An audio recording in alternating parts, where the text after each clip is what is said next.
وقبتني شنات integral.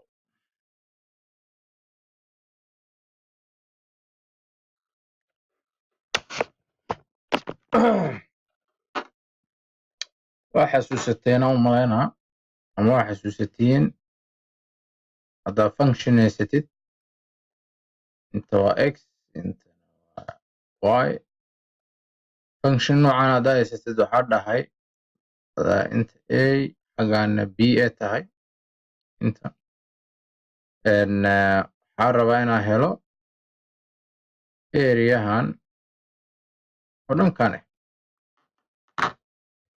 markaas function كان magaciisa hadii aan dhahno f of x okay marka area markaas wuxuu la mid yahay area markaasi wuxuu la mid yahay adigoo dhahday xuduudka a iyo b f of x dx okay hadalkayga waan yareynaa example-keena u badan insha allah example aan qaadano example-keena koowaad waxa waayay waxaa haysataa function-kan oo ah f of x oo la mid ah x square waxaan ku dhahay waxaan rabaa inaad heshid areaha markii x ay u dhaxayso hal ilaa iyo laba x markuu hal ilaa iyo laba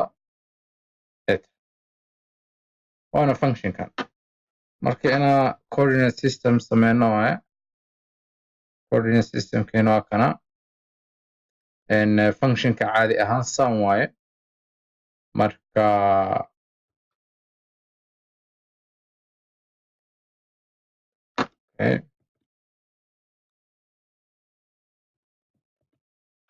si fiican u sawiraa okay inta waxaa ku haysanaa hal intan waxaa ku haysanaa labo waxaa dhaha markaas areahana raba sooma areahana raba aan dhahay areasaa ku helay macnaha functionka oo dhan muhiim ima aha meeshaas aa calaamaday keliya aa raba saa ku hela areas maxaa isticmaali kartaa okay waxaan isticmaalaynaa qaacidada areas wuxuu la mid yahay anakoo dhahnay a integral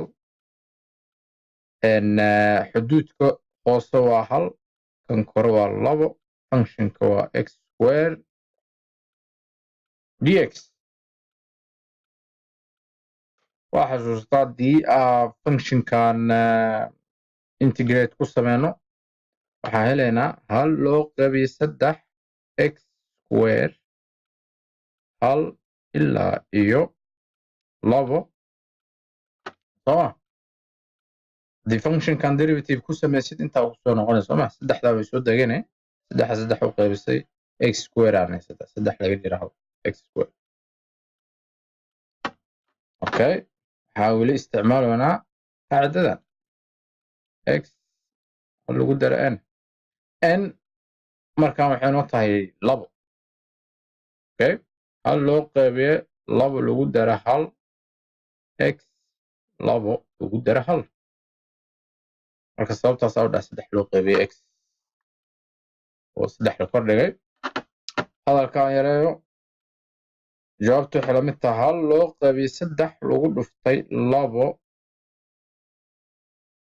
oo saddex la kor dhigay because x waa saddex sooma tirooyinkan waa x oo lamid ah hal x oo lamid ah labo laga jaray because tiradan kore waxaa ka jaraya tiradan hoose hal loo qabiy saddex loogu dhuftay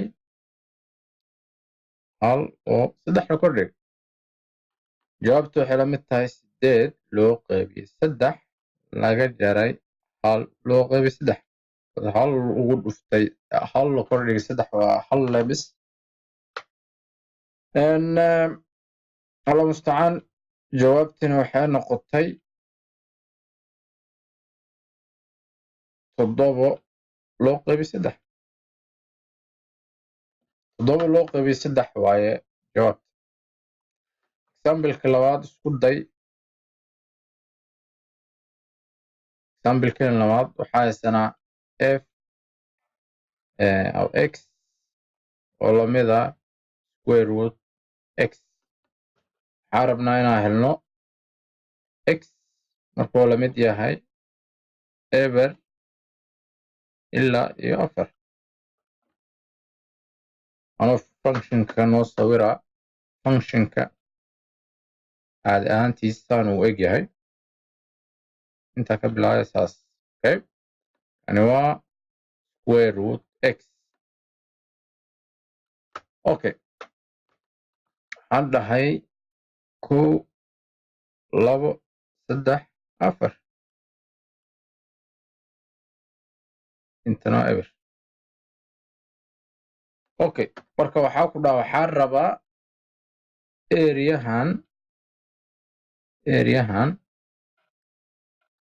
areahaasa rabaa. areaasa ku heli karaa videoga pause dhe ka shaqeey isku day kabacdina waa fiirsan kartaa jawaabta adigoo isticmaalayo qaacidadan.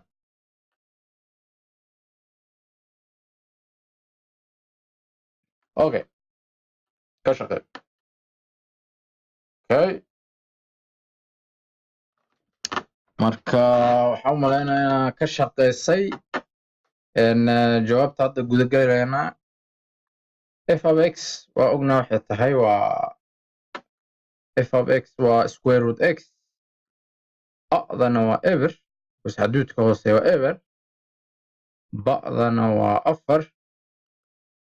wuxuu dhan waa haysanaa areaha wuxuu la mid yahay integral eber ilaa iyo 4 anakoo dhahayno f of x waa square root x dx.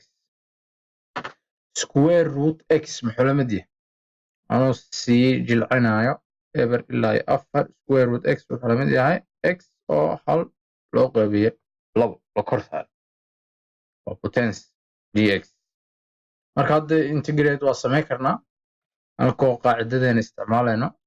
qaacidadan kore oo yareed tii basic taas waxaa isticmaalaynaa anaaba kor ka xasuusan. 1 loo qaybiyey 1 lagu daray 1 loo qaybiyo 2 x 1 lagu daray 1 loo qaybiyo 2 anakoo dhahayno eber ilaa iyo 4. okay, inta 1 waa jawaabteena waxay noqon doontaa anoo ka shaqeynaa kaas 1 loo qaybiyey 3 loo qaybiyo 2 x 3 loo qaybiyo 2 ilaa iyo 4. jawaabta waxay la sii mid tahay labadan kore imaanaya. sababtay tahay haddii aan 2 inta ku dhufto 2 inta ku dhufto bas labadan isku qaybsadaan soo ma. waxaa rabaa tan u qaybinaa taasna xaggaas ku dhufsantay marka 2 loo qaybiyo 3 noqonaya x 3 loo qaybiyo 2 bilcagsay noqdeen. jawaabta waxay la mid tahay markaas 2 loo qaybiyo 3 lagu dhuftay 4 oo 3 kordhiga 2 ah laga jaray 2 loo qaybiyo 3 lagu dhuftay eber oo 3 loo qaybiyo 2. jawaabtaas waa eber sooma. jawaabteenna waxay noqonee 2 loo qaybiyo 3 lagu dhuftay 4 oo kordhiga 3 loo qaybiyo 2. tan saa u sii fududay karaa saana ka dhigi karaa 2 loo qaybiyo 3 square root 4 oo 3 la kordhiga 4 haddii lagu dhufto waxa waa 26 haddii aa 4 ku dhufatid waa 64.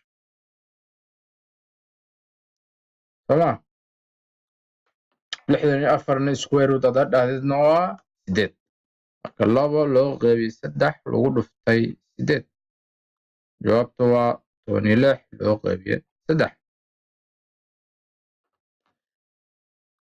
okay waxaan u maleynayaa ku celceli إن شاء الله فهمت. لا تضيع.